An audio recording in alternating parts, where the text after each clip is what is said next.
hermosa de la escuela dominical. Vamos a cambiar un poquito los formatos de la escuela dominical para que todos ustedes puedan disfrutar y puedan aprender más. Así que hoy estén pendientes de las nuevas cosas que vamos a hacer.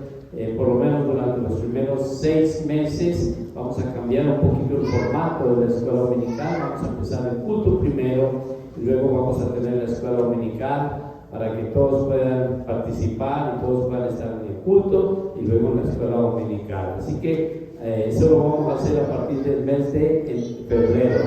A partir del mes de febrero vamos a empezar el culto a las 4:30 y luego después del culto vamos a tener la escuela dominical. Y ustedes van a poder participar en ambas cosas y disfrutar la bendición de poder aprender y recibir bendición como hasta ahora ustedes ya lo han hecho. Así que damos gracias al Señor. Estamos contentos de ver a nuestra hermanita Samara y su niña también, Abril, está aquí con nosotros. Vamos a dar un aplauso a esta hermosa parejita. Abril que está a punto de cumplir ya sus... ¿Cuántos años, Abril, vas a cumplir? Ya va a cumplir, creo que 5 años. 6 años va a cumplir, 6. Así que muy bienvenidos, estamos muy contentos de, yo creo que hermano Jacobo está más feliz que ningún otro de estar al lado de su nieta y cómo verla crecer. Qué bendición ver crecer a nuestros nietos. Nuestra hermana también Francisca siempre viene y abraza a sus nietos porque es hermoso ver cómo están ahí con nosotros, parte de nuestra vida, y es hermoso disfrutar de esos nietos que Dios nos ha dado. También estoy contento de ver a Leonardo. Vamos a dar un aplauso a Leonardo que está con nosotros aquí. Leo está con nosotros el día de hoy. Así que Leonardo, nuestro nieto, también está visitándonos en la iglesia. ¿Sí? Toda una familia estamos aquí, estamos muy contentos disfrutando las bendiciones del Señor. Los niños van a salir a sus clases, su iglesia de niños. Tienen un tiempo muy especial donde tienen la iglesia para ellos, donde aprenden al nivel de ellos.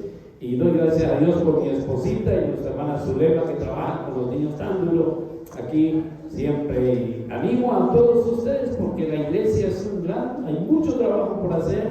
Es el único lugar donde hay mucho trabajo y donde pocos quieren hacerlo. Entonces hay trabajo para todos. Si usted quiere hacer algo en la obra del Señor, no hay lo que diga, porque aquí hay mucho por hacer. Bien, y en esta tarde vamos a hablar un tema que me parece que es uno de los temas más importantes. De hecho, veo que lo están tratando muy bien en el tema en los adultos. Los que perdieron la clase de escuela dominical hoy se perdieron una muy buena clase, porque la clase de adultos es una clase que realmente se está enseñando mucho.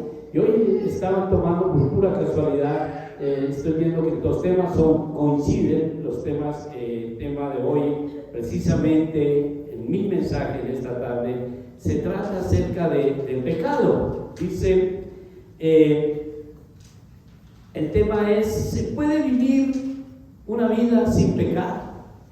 Esa es una pregunta que yo le hago a usted. ¿Puede usted vivir una vida sin pecar? ¿Qué piensa usted? ¿Se puede? ¿Puede hacer? ¿Puede vivir sin una vida sin pecar? Porque todo el mundo dice, todos pecaron, todos están destituidos de la gloria de Dios, entonces todos somos pecadores, entonces no se puede vivir una vida sin pecar. Pero ¿qué piensa usted? ¿Se puede vivir una vida sin pecar? Porque el pecado es un gran problema en la humanidad y el pecado es la única cosa que nos aparta de Dios. Si usted tiene pecado, usted está apartado de Dios y si usted está apartado de Dios, lo más probable es que si usted muere en pecado, pues no va a haber una salvación para usted, diciéndolo así en términos ya bien crudos. Entonces el pecado pone en peligro nuestra salvación. Entonces, ¿se puede vivir una vida sin pecado? Vamos a mirar ese tema el día de hoy. Y vamos a tratar de responderlo, y especialmente espero que usted lo tome para su vida personal y que usted se apropie de la palabra de Dios para esto y que pueda tener realmente respuestas a esta pregunta terrible, que si usted no tiene una respuesta real y sólida para su vida, tiene que pensar realmente que tiene que solucionar eso antes de que sea demasiado tarde. Vamos a orar un momento, darle gracias al Señor. Padre, te doy gracias esta tarde por la bendición de estar aquí con mis hermanos. Gracias por cada familia y cada hogar presente, gracias por cada pareja, gracias por cada niño, cada joven, cada adulto aquí. Gracias por cada familia que nos ve a través de la red, también cada persona que está allí mirando a través de la red, sea en cualquier país donde se encuentren ahora, Padre mío. Agradecemos, Señor, que hay cada familia que nos ve cada semana. Ellos están allí con nosotros y estamos agradecidos, Padre, de tener siempre personas que nos miran, que nos ven a través de la red, reciben bendición como nosotros acá. Yo solo te pido, Padre, que ahora tomes este mensaje que yo ya he preparado, Padre mío, y que me des la suficiente sabiduría para explicarlo y para dárselo a mis hermanos. Y, Padre, yo solo quiero ser un instrumento tuyo, un siervo inútil, Padre, que tengo que hacer lo que debo hacer, porque ese es mi trabajo, Padre Santo, lo que tú me has permitido hacer, y te doy gracias por ese privilegio de hacerlo, porque tú has hecho tanto por mí, Señor, que lo único que yo puedo hacer, Padre mío, ahora es darte lo mejor que puedo de mí para bendecir a aquellos, Padre mío, que están aquí, parte de esta iglesia. Te doy gracias, Señor, y te pido tu unción especial sobre cada uno de nosotros y especialmente sobre mí, Señor. Gracias te doy, que no quiero dar mis palabras, sino tus palabras, y quiero ser solo un instrumento para la gloria tuya en Cristo Jesús. Amén. Amén. Permítame tomar un poquito de agua porque ya tengo mucha sed y estamos contentos con la bendición de saber que muchos hermanos se están recuperando ya de esta enfermedad. Algunos yo veo que estuvieron bien enfermos. Enviamos nuevamente saludos a nuestro hermano José, si nos está mirando. Estamos orando por usted, mi hermano, y al terminar la reunión yo quiero orar para no solamente por todos los que están aquí, sino también por mi hermano José y todas las personas que se encuentran enfermas en esta tarde. Vamos a orar, vamos a mirar la palabra de Dios, y quiero que miren el libro de San Juan, capítulo 8. San Juan, capítulo 8. Miremos un texto ahí de la palabra de Dios. Vamos a tener varias lecturas de la palabra, pero la primera que quiero que tengamos es capítulo 8 del libro de San Juan. Y miremos allí los versículos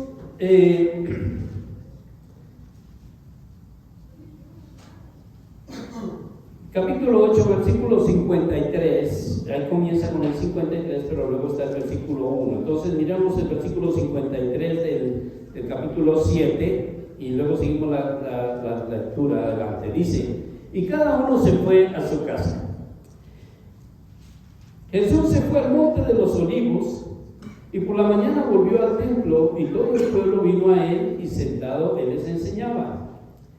Entonces los escribas y los fariseos le trajeron una mujer sorprendida en adulterio, y poniéndola en medio le dijeron: Maestro, esta mujer ha sido sorprendida en el acto mismo del adulterio, y la ley nos mandó, y en la ley nos mandó Moisés apedrear a tales mujeres.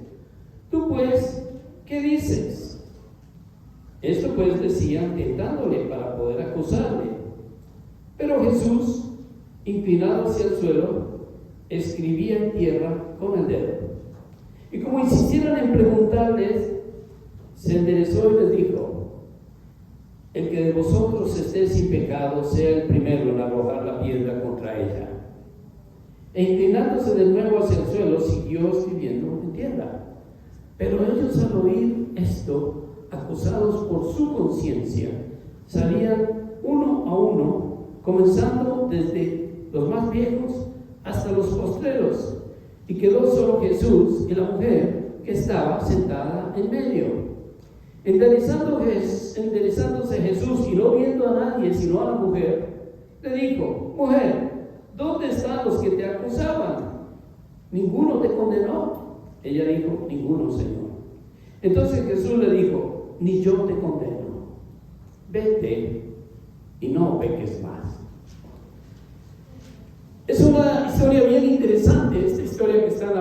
es sencilla, por cierto, y nos habla acerca de que Jesús estaba enseñando cuando llegaron unos escribas y fariseos con una mujer, arrastrando a una mujer, y tenían toda la intención de supuestamente hacer justicia, ¿no? Justicia, porque esta mujer había sido sorprendida en el acto mismo del adulterio, según ellos. Las leyes de Moisés, en el libro de Levítico, capítulo 20, versículo 10, habla un poquito acerca de esta ley, ¿no? El capítulo 20, versículo 10, dice así. Levítico 20:10 dice: si un hombre cometiera adulterio con la mujer de su prójimo, el adúltero y la adúltera indefectiblemente serán muertos. Otra vez voy a leer esa ley. Si un hombre cometiera adulterio con la mujer de su prójimo, el adúltero y la adúltera indefectiblemente serán muertos. Entonces, resulta que aquellos hombres trajeron a la mujer que le había sido sorprendida en adulterio y le dijeron al Señor: Señor, maestro, esta mujer ha sido sorprendida en el acto de adulterio. La ley de Moisés nos dice que a estas mujeres hay que apedrearlas porque son pecadoras. Y respondió el Señor, mirando el Señor la gente, les dijo estas palabras, les dijo a todos los que estaban allá, los que acusaban a esta mujer, aún inclinado en el suelo, estaba inclinado en el piso, y estaba escribiendo en la tierra con el dedo, ni siquiera se dignó mirarlos, pero ellos insistieron en preguntar: Señor, párate, y entonces el Señor se enderezó y les dijo: miren, el que de ustedes esté sin pecado, sea el primero en arrojarle la piedra a esta mujer. Y entonces se volvió a inclinar hacia el suelo y siguió escribiendo en tierra, y no se sabe qué estaba escribiendo, pero algo estaba escribiendo el Señor. Dice la palabra que estos hombres, acusados por su conciencia, cada uno acusado por su propia conciencia, porque Jesús les dijo: el que esté libre de pecado, tírele la primera piedra. Entonces, acusados por su propia conciencia, ¿sí? Comenzando desde el más viejo era el más pecador, ¿no? El más viejo hasta el más joven, se fueron uno por uno. Y Jesús quedó ahí siguiendo hasta que de pronto se enderezó otra vez, y no viendo a nadie sino a la mujer, le dijo a la mujer: oye, ¿dónde están los que te estaban acusando? ¿Dónde están ellos? Esos que estaban diciendo que debías ser apedreada. ¿Nadie te condenó? Y la mujer dijo: no, Señor, nadie. Y el Señor le dijo estas palabras: yo tampoco te voy a condenar, solo vete y no peques más. Si el Señor le dijo a esta mujer: vete y no peques más, yo creo que se puede vivir una vida sin pecar, porque el Señor no me hubiera dicho a una mujer: haz esto, ve y no peques más, porque le estaría pidiendo entonces un imposible. Y Dios no nos pide a nosotros imposibles. Dios nos pide cosas que nosotros podemos hacer. Y lo que le dijo a esta mujer: mira, vete y no peques más. Es muy interesante. ¿Qué es lo que dice Levítico 20:10? Si un hombre y una mujer fueron sorprendidas en adulterio, ambos deben ser muertos. Y si esta mujer fue sorprendida en adulterio, era porque había un hombre ahí también. ¿Por qué no trajeron al hombre arrastrado también como a la mujer? No entiendo eso. Pero a veces tenemos ese espíritu machista, y que eso todavía está en nuestro tiempo, ¿no? Que el hombre puede hacer lo que quiera y no hay problema. La mujer no puede hacer nada porque ya es culpable. Eso se ve en nuestra sociedad. Pero ambos, a los ojos de Dios, eran pecadores, y según la ley de Moisés debían morir. Ellos estaban viviendo bajo la ley de Moisés, y por eso el Señor no dijo nada. Por eso el Señor no les dijo: no, es un error apedrear, pobrecito, no, todo el mundo hace eso. El Señor no dijo eso, no, dijo: sí, son culpables. Cuando Él dijo: el que esté libre de pecado tiene la primera piedra, no quiso decir que la mujer era inocente, Simplemente dijo, ustedes también son pecadores. Ustedes también, o sea, ustedes también de pronto los pueden pillar en cosas como esas y también pueden ser arrastrados para ser apedreados. Así que cualquiera de ustedes que no haya hecho nada de eso, ustedes tienen derecho a tirar la primera piedra. Y nadie se atrevió a tirar nada. Nadie, desde el más viejo dejó la piedra ahí, se fue, y luego el otro, hasta que todo el mundo desapareció. Todos los acusadores, todos los verdugos, ninguno se atrevió porque sus conciencias les decían, tú eres más pecador que ella. Pero cuando Jesús vio a la mujer, le preguntó, ¿dónde está toda esta gente que te iba a matar? Y la mujer dijo, Señor, nadie me acusó, nadie se atrevió a tirarme una piedra. Le digo, eso yo tampoco te voy a condenar, pero vete y no peques más. En otras palabras, estás haciendo mal, lo que hiciste no está bien, yo te perdono. Y el perdón de Dios es suficiente. Si Dios le dijo a esta mujer que no pecara más, eso quería decir que nosotros tenemos la oportunidad de poder superar ese problema del pecado, que es lo que nos aparta de Dios. Porque como les dije al iniciar, hay algo, si usted tiene pecado en su vida, si hay pecado en su vida, y si usted llegara a morir en ese pecado, usted estaría fuera de la salvación que Dios le da. Y Dios, la salvación vale mucho para que usted la ponga en riesgo por el pecado. A veces pensamos que el pecado es cualquier cosa, pero el pecado es tan delicado ante Dios y esto lo estaba viendo en la clase con los adultos, me gustó mucho. El pecado es tan delicado que nos pone nuestra salvación en peligro y no podemos jugar con eso. Con eso no se juega. Es como jugar con fuego. El que juega con fuego un día se quema. Y no hay peor cosa que estar quemado, que estar desfigurado. No. El pecado hace maldad en la gente y Dios ha provisto una forma de que nosotros podamos vivir una vida sin pecado. ¿Cuántos dicen amén? Dios la ha provisto, esa es la gran noticia. Dios proveyó una forma, de lo contrario, Cristo no le hubiera dicho a esa mujer, vete y no peques más. Porque le hubiera dicho, bueno, te estoy pidiendo algo que es imposible. Eso es como si le dijera, si a mí alguien me dice, vaya, súbase a esa silla y salga volando. Digo, no puedo, yo no sé volar. No me pidan imposible, yo no puedo hacer eso. Dios no nos pide a nosotros imposibles. Dios pide cosas que sabe que nosotros podemos manejar, pero con su ayuda, definitivamente con su ayuda. Miren otra historia. Lea conmigo capítulo 5 del libro de San Juan. Otra vez, vamos a San Juan, volvámonos un poquito. El libro de San Juan, capítulo 5. Y miren esta historia tan interesante. Capítulo 5, y miren lo que dice en el versículo 11. Bueno, miremos un poquito más la historia completa. Dice, capítulo 5, versículo 5, dice, había allí un hombre que hacía 38 años estaba enfermo. Cuando Jesús lo vio acostado y supo que llevaba mucho tiempo así, le dijo, ¿quieres ser sano? Señor, le respondió el enfermo, no tengo quien me meta en el estanque cuando se agita el agua, y entre tanto que yo voy, otro desciende antes que yo. Jesús le dijo, levántate, toma tu lecho y vete a tu casa, y anda.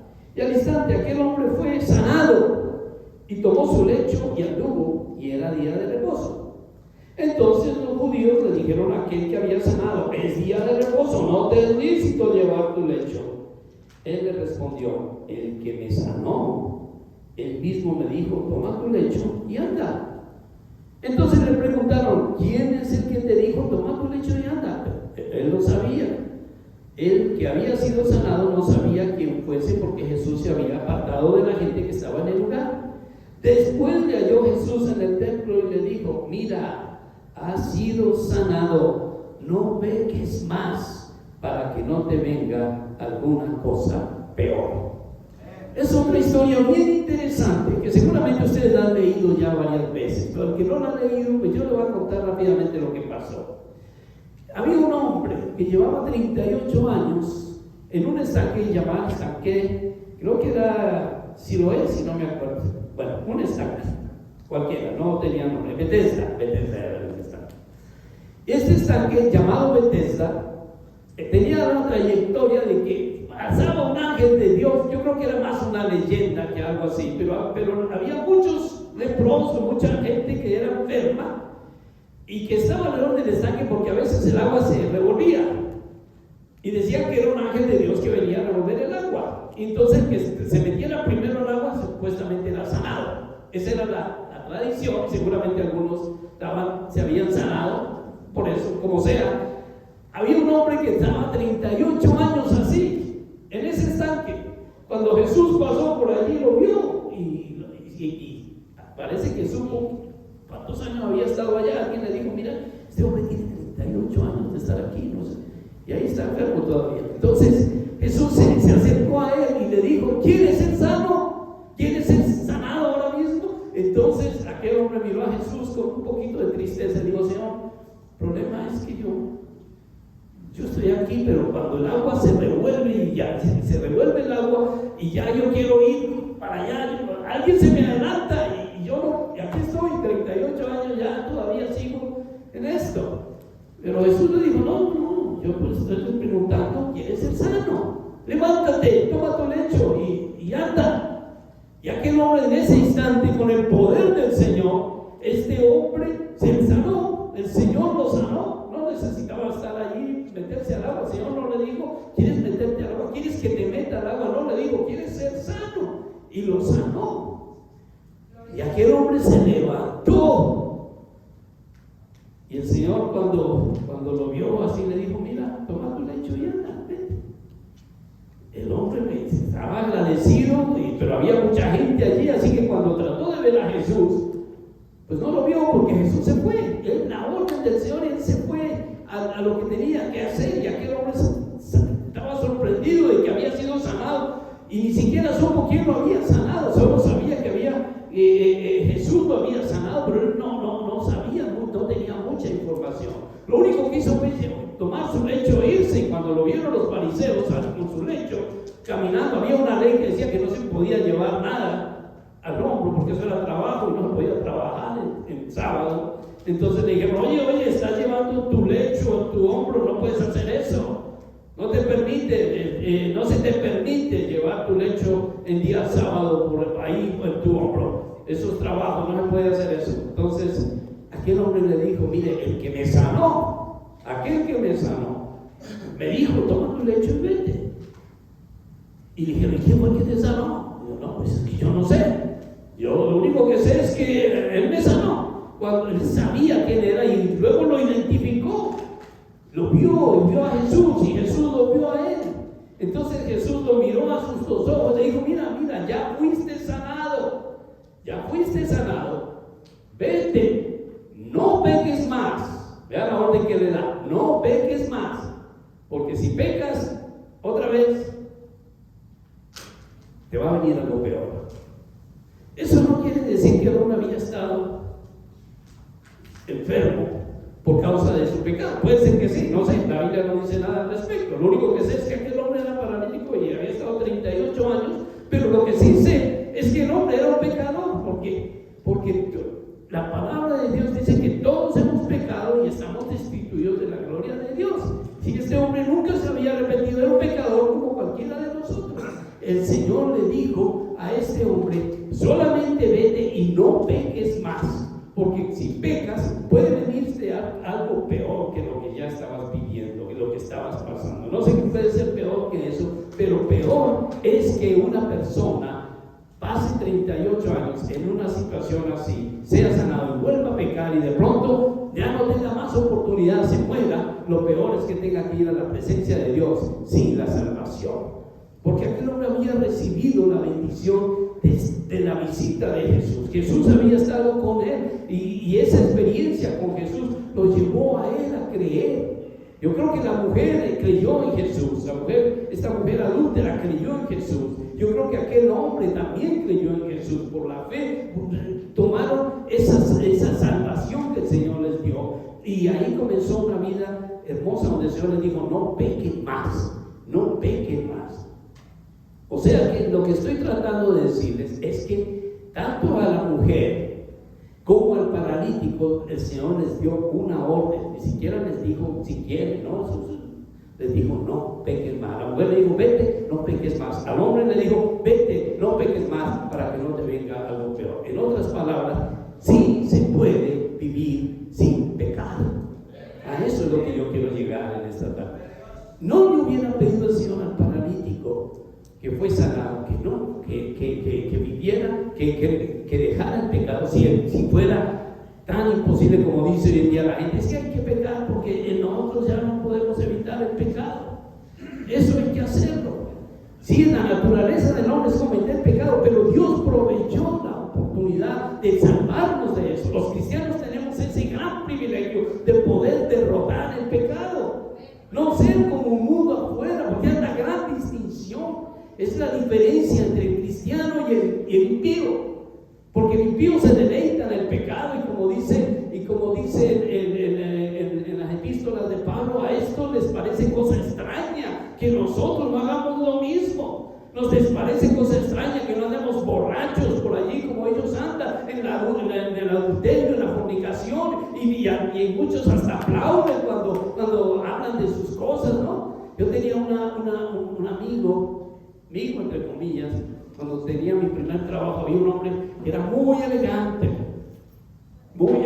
sí. Como era una empresa que vendía ropa fina para los modelos, y era una empresa distinguida para eso, él compraba sus mejores prendas, se ponía su ropa tan elegante, y todas las muchachas cuando lo veían eran, ¡ay, qué hombre, qué guapo, qué lindo! Y casi que se escurrían las babas viendo y él, como él sabía que era guapo, entonces caminaba como flotando, y todas las miraban así ahí. Y este me decía a mí, ¿quieres ser como yo? Él me ve a mí, siga mi consejo y va a ver que puede ser como yo algún día, porque yo había entrado a trabajar allá, entonces él pensaba que era que a lo mejor era poder ser como él, no había nadie más como él. Y aquel hombre pues daba la impresión de que era lo mejor, lo más, yo sea el ideal de todo hombre sería ser como él, porque todas las mujeres caían rendidas a él, y todos los días él nos hablaba que anoche estuve con esta y mañana con esta, y ya tenían su agenda completa. Era el hombre más ocupado del mundo, y las mujeres le caían. ¡Qué felicidad parecía! ¿No? ¡Qué alegría! No puede ser una vida mejor que eso. Eso es lo que el mundo piensa. Un día me invitó a ir a su casa. Y dije, quiero que vaya a mi casa, quiero invitarte porque yo me había puesto, era como su subordinado, él me daba las órdenes a mí, yo las tenía que cumplir. Entonces, yo tenía que ir a todas las empresas a llevar los cheques y todo eso, y él me decía qué empresas visitaba, y me visitó a su casa para darme la agenda del trabajo. No fui allá a su casa, ahí estaba su esposa, y ahí estaban sus hijos. ¿Qué diferencia de vida? Esa mujer no era la mujer que yo veía, no era como las mujeres que yo veía, que lo miraban con los ojitos. Se veía una cara de tristeza, de amargura, de frustración, de dolor cuando la veía y la forma como le gritaba y le decía cosas y la insultaba. En un ratito que yo veía, pero ¿qué lugar es esto?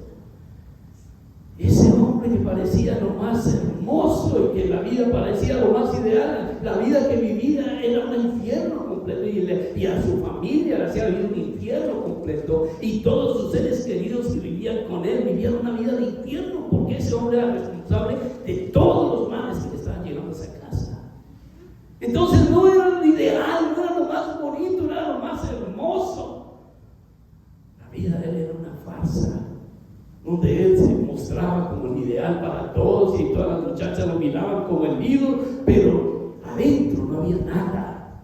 Y eso es el pecado. Allá afuera Satanás nos muestra como si fuera todo tan lindo y tan hermoso, pero es horrible y es feo y es oscuro y es terrible.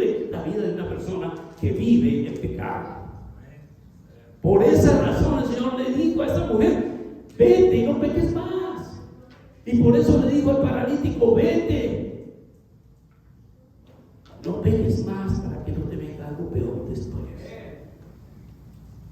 Primera de Pedro, capítulo 14, versículo 15, nos dice: como hijo, capítulo 1 Pedro 14, 15.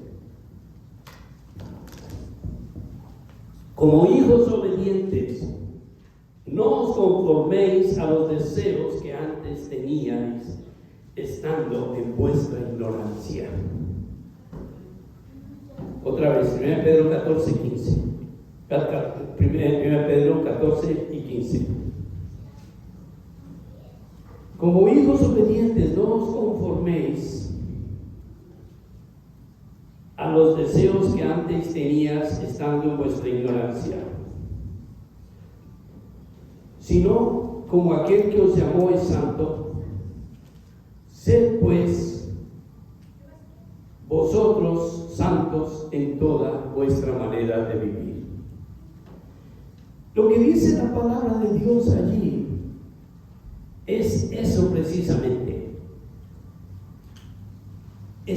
Dice: no se conformen a los deseos que antes tenían estando en su ignorancia. Siento que por ignorancia se hacen cosas como esas y más.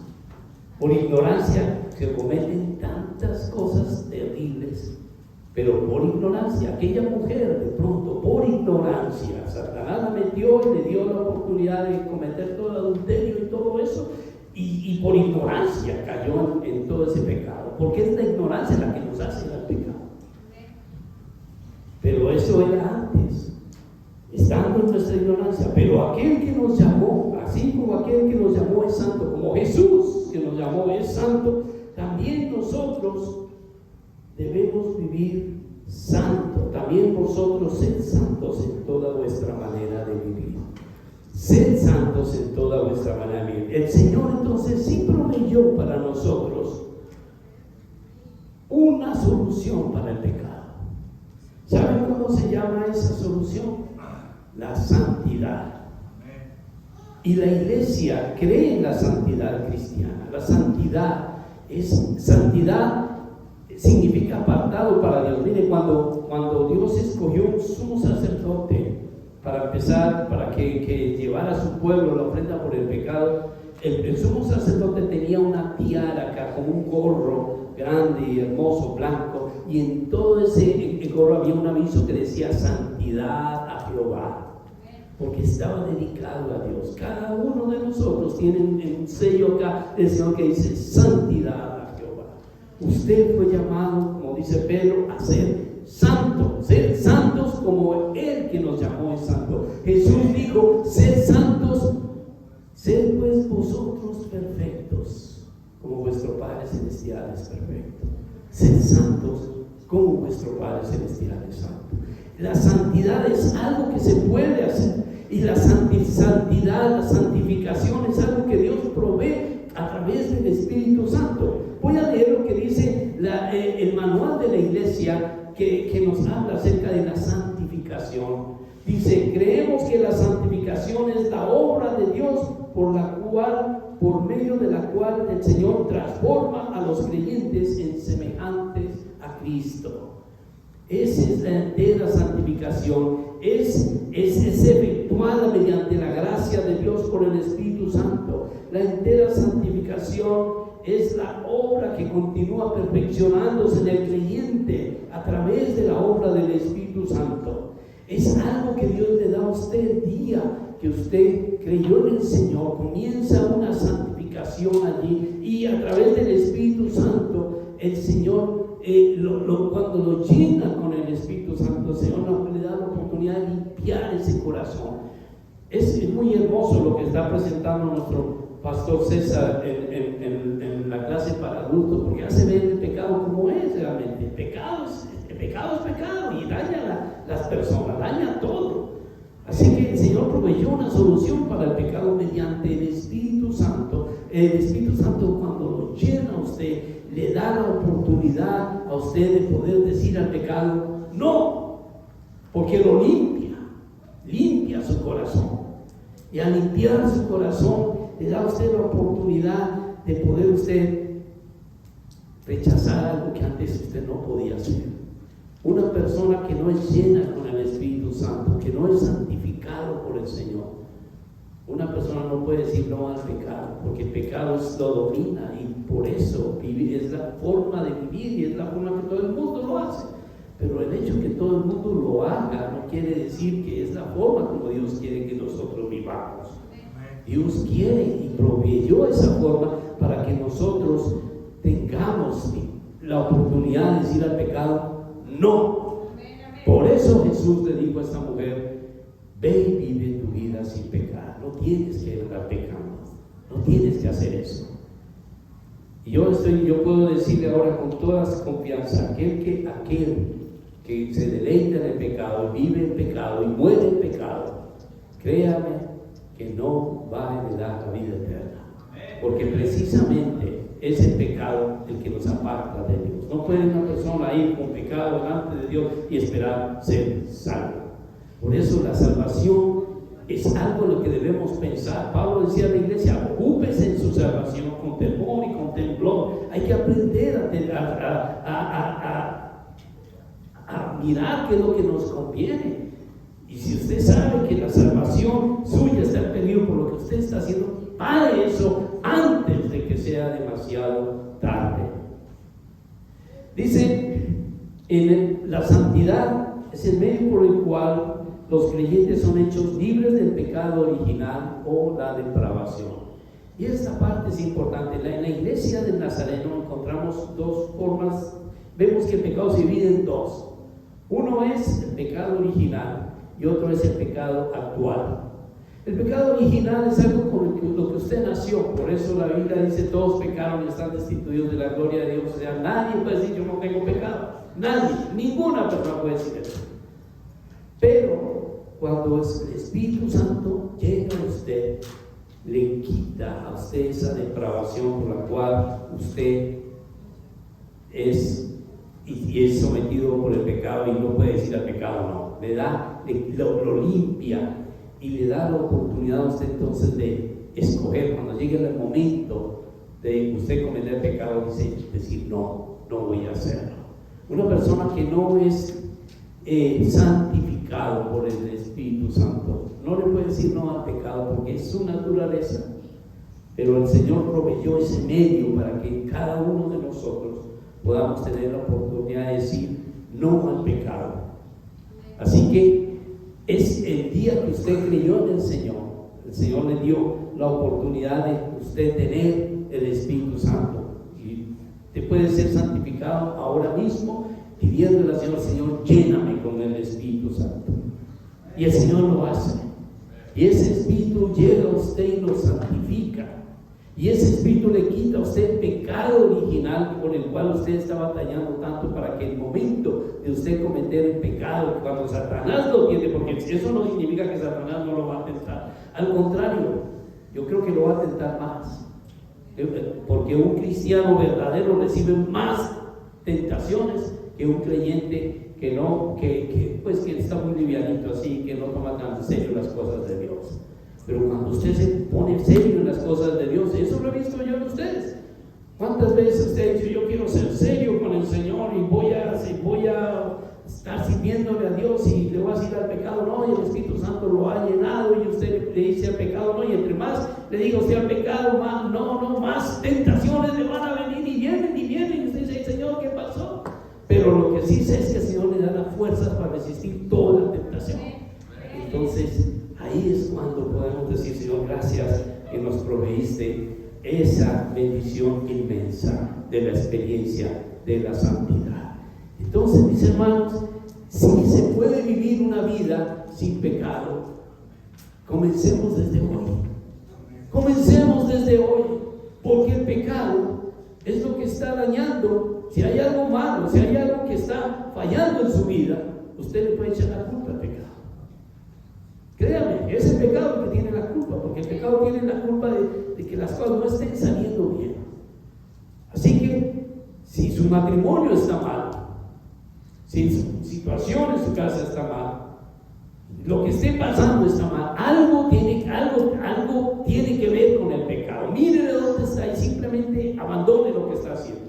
Que no hay cosa mejor que presentarnos delante de Dios y decir: Señor, pues aquí estoy, mírame a ver qué tengo. Y que el Señor sea el que nos diga: sí, tú eres mi hijo. Qué bueno que sea nuestro Padre Celestial el que se goce con nosotros, que podamos presentarnos ante Dios, sí, como dice Pablo, como obreros que no tenemos de qué avergonzarnos.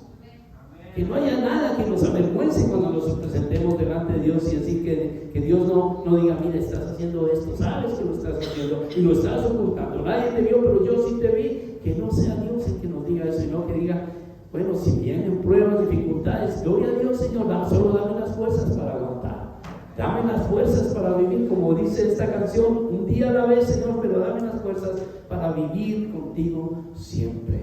Pero no hay nada mejor, hermano, que una vida que evite el pecado. Por eso el Señor está diciendo, tanto como le dijo a esta mujer, como le dijo al paralítico, nos dice a cada uno de nosotros: vete y no peques más.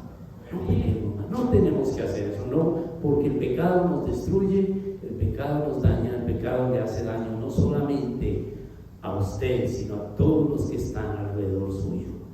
Eso no es justo. Vamos a tener un tiempo para orar. Padre, te doy gracias esta tarde por este mensaje que tú nos has entregado a todos, Señor, porque este mensaje es para todos. Tú nos dices en tu palabra que vayamos y vivamos una vida sin pecar. Ayúdanos a no pecar, Señor, a no pecar contra ti, porque el pecado lo hacemos es contra ti, Señor. Y es injusto pecar contra alguien que ha hecho tanto bien con nosotros. Es injusto, Señor, pecar y irnos contra alguien que ha sido tan hermoso y tan generoso y que nos has dado tanto. Ayúdanos a no ofenderte, Padre, con nada de lo que hagamos. Y si te hemos ofendido, Padre mío, en esta tarde, te pedimos perdón, Señor, de todo corazón, Padre. Pedimos perdón por lo que hayamos hecho, Padre mío, y nos arrepentimos de verdad, Señor. Y queremos hacerte una promesa de no volver a hacerlo, Señor. No volver a hacerlo. Danos las fuerzas a través de tu Espíritu Santo, Padre, que ese bautismo poderoso del Espíritu Santo sobre nosotros, para no volver a hacer eso tan malo que te ha ofendido tanto y que nos apartó de ti, Señor, y que nos puso en peligro nuestra propia salvación. Perdónanos, Padre. Perdónanos. Y ahora, mi Señor, pedimos que nos ayudes a vivir una vida que te agrade a ti, que te glorifique, que cada cosa que hagamos, que cada palabra que decimos sea para glorificar y exaltar al que vive por siempre. Llena con tu Espíritu Santo el día de hoy a cada uno de nosotros. Bautízanos, Señor, con ese Espíritu maravilloso y ayúdanos a vivir una vida, Padre, de santidad, donde tú seas glorificado en cada cosa que hagamos y que digamos. Gracias, Padre, por la salvación que tenemos en Cristo. Gracias porque no hay una salvación más hermosa, no hay algo más lindo, Padre, que lo que tú has hecho por nosotros en la cruz del Calvario. Gracias, Señor. Permite que podamos valorar ese sacrificio que tú has hecho, Padre, en todo el sentido de la palabra, y no echar, Señor, abajo eso tan hermoso que tú has hecho en nuestras vidas solo por ese pecado, Señor, que nos está apartando de ti, nos está destruyendo y está acabando no solo con nosotros, sino con todas las personas que decimos que amamos. Ayúdanos y bendícenos, y gracias por todo lo que has hecho por nosotros en Cristo Jesús. Amén.